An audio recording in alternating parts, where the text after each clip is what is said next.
In this video, we're going to share the details of our recent trip to Red Bay, Alabama to visit Tiffin and other outside vendors. Stay tuned to hear what we had done.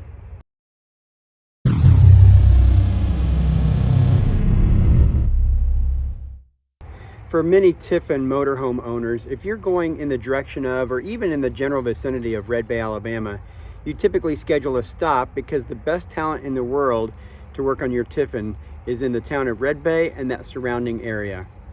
You literally cannot find better talent anywhere in the world for Tiffin motorhome stuff. There are so many people with so much experience, it's not even funny. And the costs are lower than what you would find at your common dealerships across the country. And if you didn't know, the outside vendors in this area will work on non-Tiffin motorhomes, and their experience will be very beneficial to you, even in any motorhome that you have. Having spent 4.5 months in South Texas this winter and heading to Oklahoma for 2 stops to see friends and family, Red Bay was just enough on the way for us to schedule a stop. We had some recalls to get done, as well as some service bulletins, which are less critical, and the best place to have that done is at Tiffin. They know how to do it the very best way, and there's really no haggling at all about cost. They just do it all for free because it's their service bulletin, it's their recall, it's their product. We also had another list of other things that we wanted to get updated or done or taken care of, and there's no better place to get it done than there, so it was a good time to get all of it done, just however long it took. And of course, we were overly optimistic and thought we could get everything done in 2 weeks, but it turned into 4 weeks pretty easily, and I'll tell you why. But really, just knowing that your time in Red Bay could become extended or very extended helps you become maybe less frustrated as that truth unfolds as you're there. On our first visit to Red Bay, Alabama to see Tiffin, we stayed at the Service Center Campground, which is free for first-year owners who are coming back for warranty work. You get full hookups for free for as long as it takes.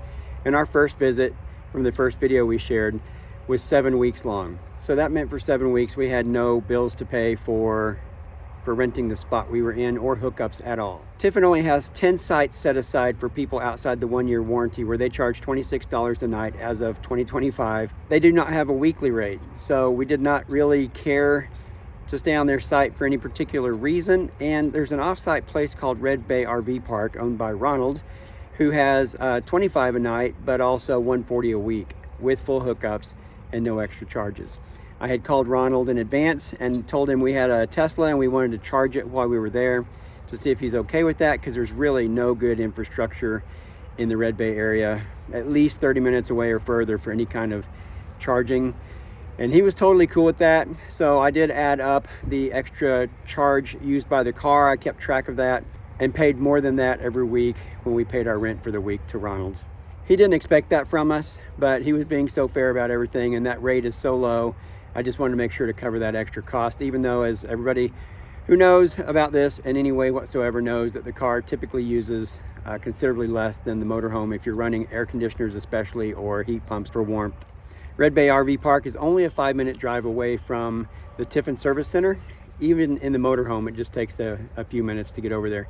It's not as fast as 30 seconds when you're on site to roll into the bay, but 5 minutes is pretty easy, and that's a pretty decent savings at $140 a week. And it's quiet over there at his little RV park. Ronald is the name of the owner. Everybody locally knows him and says what a great guy he is. He really is. I talked to him a few times, and he actually drives through the park and checks on things several times a day. And honestly, the park is really just a big gravel lot with 20 some odd sites with hookups, and it's nothing fancy at all. It's very plain Jane, but what you're there for, it's really good for most people. One of the major challenges of visiting Red Bay is managing your time with Tiffin versus the outside vendors. With Tiffin, once you get into a bay, they expect you to show up at that bay at 7 a.m. every day until your work is completed. And if you break that cycle, you're back in line. You could be waiting for days or weeks to get back into a bay. And you're not going to get the same technician you had who was on a roll with you, who you might have had rapport with. So it's really a bit of a gamble to jump out of line, but you have these outside vendor appointments that you made months ago, and you need to keep those. So I had moved our outside vendor appointments multiple times, trying to keep on a roll with Tiffin and keep the outside vendor appointments, but at some point they can't keep moving us around. So we had to hop out of line with Tiffin, go get the outside vendor work done, and I'll share everything that we had done with Tiffin and with the outside vendors And then we had to wait to get back into a bay with Tiffin people, and it wasn't with the same technician that we had before. So it's kind of unfortunate, but that's just how it works, because they need to have everybody working every day. And if the guy who is working on us has another rig roll in the next day, and he certainly will, he's got to stick with that one until he's done. And the chances of him being done in 2 or 3 or 4 days are pretty slim typically. So that's just the reality of trying to manage outside vendor appointments with Tiffin appointments. Okay, next I want to share the things we actually got done on this trip to Red Bay. First, by the outside vendors. One of the things we always do is have the tanks professionally cleaned, specifically the black tank and the gray tank. We use Thomas Scott for that, and he does a good job. He hooks up and blows high pressure water in and cleans out every corner of the tanks. It can be disgusting over time, and this just assures that the tanks will keep working really well over time. And we do it on each trip to Red Bay roughly, even with having a very thorough tank cleansing procedure that I do each time we need to empty our black tank. Thomas was $200 this time. He was $100 last time. I think all prices are going up, but a couple $100 once a year is not terrible to make sure those tanks are crystal clear and clean again. I will include pictures of the stuff that I can of the things we got done, but there is a window shade between the cab of the truck and the house of the truck, and the side of ours had become quite tattered and messy looking. And the people who make all the shades for all the Tiffin motorhomes also do side work for customers directly.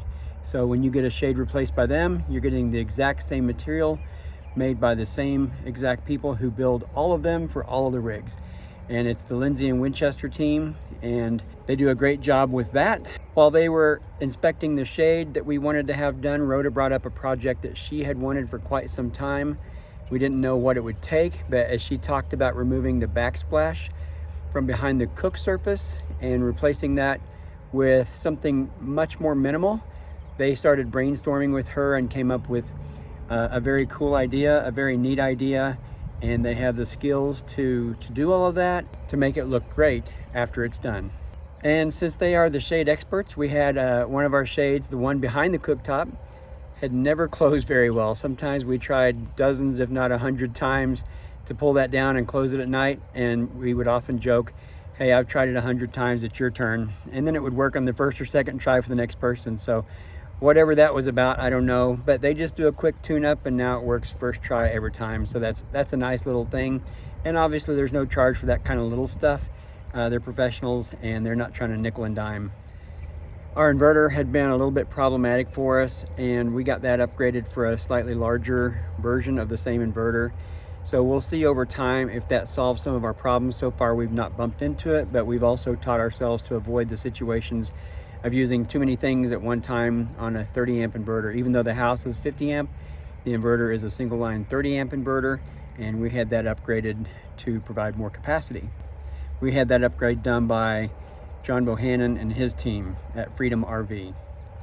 Also at Freedom RV with John's team, we had soft starts installed on both air conditioners. This would allow us to run at least one air conditioner if we ever had 30 amp service instead of 50 amp service. It also reduces wear and tear. It makes it a more gentle startup process. We did have a wire get fried one time in one of our AC units because over time, those things kicking on, it's a big surge of power, and the soft starts reduce that and do more of a ramp in, so there's not so much strain on the overall system and on the wiring. We also used MSRV Solutions. New name is going to be RV Solutions. They're just moving into their new building the same week that I'm recording this video, and it's Daniel and Haley Humphreys and their team. Awesome people. We needed to have our carpet replaced, and that's one of the many tasks that they handle. They're pros. They're very fast. They're clean and efficient, and you will be very amazed at the quality of their work. They're great people and do amazing work. So in addition to having the RV carpet along the slide replaced, they also created an area rug out of the remnants, as well as 2 rectangular pieces to go under our feet at our desks so that we don't quite wear out the permanent carpet as fast by having a secondary carpet on top of those. So with the same single piece of carpet that we had bought from Home Depot, they were able to do all of that. That team also has the ability to remove floor tiles. So we had a few, 6 or 7 that were dinged up and damaged. And so we buy replacement tiles from Tiffin, or they buy it for us rather. And then they pry up the old ones and put down the new ones so that everything looks shiny and new there on the floor again. We also had aqua-hot maintenance done by Ashley while we were in town. She comes right to your rig at your site and performs that maintenance in about an hour or less and checks all the systems and makes sure that they're good to go. And a big one that we had done, a big one, I say a big one because it's important for the driving safety. There's a system called Safety Plus. It's a hydraulic system, I think, that goes into the steering system underneath. Not only does it give you the ability in the event of a blowout to potentially maintain control of the RV, which is very important obviously, but it does tighten up the driving considerably. So it's a very different driving experience to have the Safety Plus system installed. Another piece they install is MCUs, motion control units, and this system helps the rear airbags stay balanced better so that you don't rock and roll and sway so much, either in wind or passing big vehicles or just on bumpy parts of the road. And it is another significant upgrade. It was about $1,100 for both those things to be done. They do it in less than an hour, and they take you out driving afterwards, most importantly, to make sure that your steering is tracking to center. So you pull over, they adjust it, you drive some more, you drive in town, you drive on a highway, and they make sure before you leave that it is centered properly. As we got set up at the campsite, I noticed through the sewer dump hose port in the sewer bay, I saw a lot of fluid building up on the jack leg. I'll show a picture of that. But we had a complete hydraulic leak on that jack, and so I called the head of mechanical, Donald Crumley. Actually, I went over to his office. I knew where his office was. He works late sometimes. He was there. He said, come back in the morning. He'd set me up. So he talked to Josh Lippert. Lippert Josh is on site every day, and he was waiting at 7 to get started on one of the motorhomes that was being prepared for him to do some work on it. And he said, where are you at? And I told him. He just jumped in his truck, drove over, laid on the ground. He said it's either a hose or an O-ring. And so he brought the parts he needed, the tools he needed, and literally less than 5 minutes laying on the ground, he replaced the O-ring. Then we cycled the jacks 2 or 3 times, and there was no more leak. He wouldn't let me pay him. He wouldn't take a tip. So just a nice outcome. It would have been horrible for us to experience that the next day or the next day. And so it was really a blessing to have that fail when it did and where it did. And then before we even left Red Bay, I began my list for next time. So as things come up, I've already got a running list of little things here and there that we want to have done because we're passing through anyway on the way to Florida for the winter. And we will certainly stop in Red Bay because it's on the way and get a few things taken care of again.